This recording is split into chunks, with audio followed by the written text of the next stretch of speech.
All right. Hello, everybody. So today we're going to go over multiplying polynomials. So, we already did adding, subtracting, multiplying makes sense to be the next thing.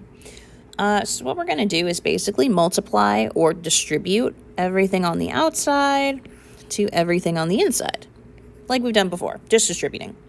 We're going to look at this a slightly different way. We're going to use a box to help us stay organized, because once we get to ones that are like this with our binomials, it's kind of a lot of stuff to keep track of, because you got to multiply everything times everything, and that gets to be kind of a lot.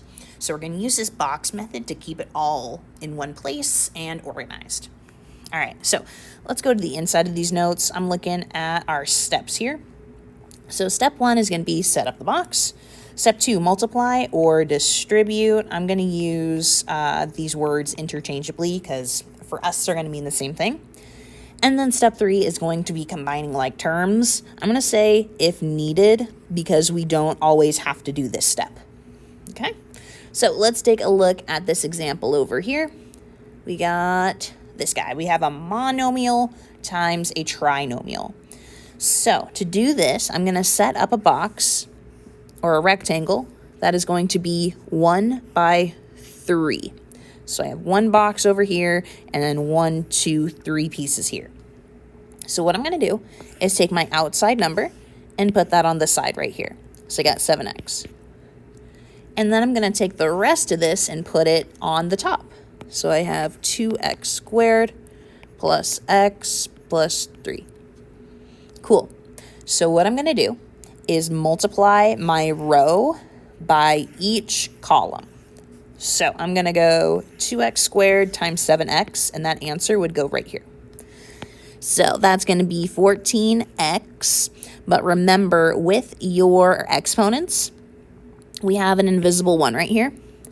When you are multiplying an x times an x, you want to add together those exponents. So I have 1 and 2, so that means that I have 1, 2, 3 x's here. So I'm going to do 14x cubed. Okay, let's try the next one. So I have an x times 7x, so that answer is going to go right here. Let's see, that's going to be 7, and then I have x. Remember, there's an invisible 1 there. I'm going to add together those two exponents, so that's going to be x squared. And then in my last box, I'm going to have 3 times 7x. So that's going to be 21x. Cool. So now from here, I'm going to write out everything that was inside my box, making sure to keep the signs that they have. So since I have a positive 7x squared, I'm going to say plus 7x squared. Since I have a positive 21x, I'm going to say plus 21x. Okay, now I'm going to look at that and see if I have any like terms. So let's see, I got an x to the third, x to the second, and x to the first power. None of those are like, so this is what my answer will be. You're basically just multiplying everything, making sure that those exponents are correct, and that's about it.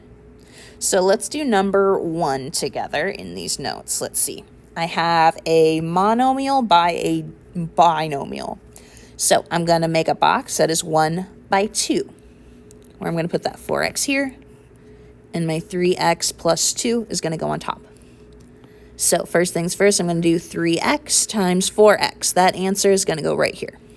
So 3 times 4 is going to be 12, and then we have an x to the first and an x to the first power. So I got 1, 2 x's here. So x squared. Cool. And then I'm going to do 2 times 4x. That's going to be an 8x. There we go. Cool. I'm going to take that out. I got 12x squared, a positive 8x. There are no like terms here, so that's going to be my answer. Okay. I'm going to leave 2, 3, and 4 to you, because those ones are going to be done the exact same way as we did these first 2 examples. So leave those to you. These are going to be your practice. And I just want to take a look at number 5 really quick, because number 5 looks a little bit different. We have a binomial times a binomial. So that means I'm going to need 2 spaces on the top and 2 spaces on the side. So I'm going to have a 2x2 box like this.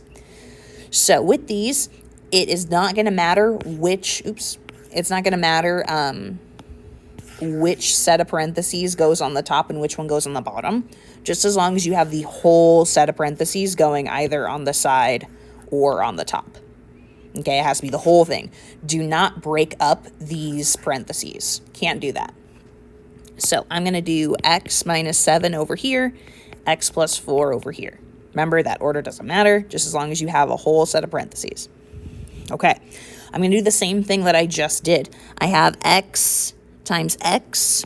That will be 2 x's, so that's x squared. Okay, I have an x times 4. That's going to be 4x. I have a negative 7 times x, so it's going to be negative 7x. And then we have negative 7 times 4, so that's going to be a negative 28.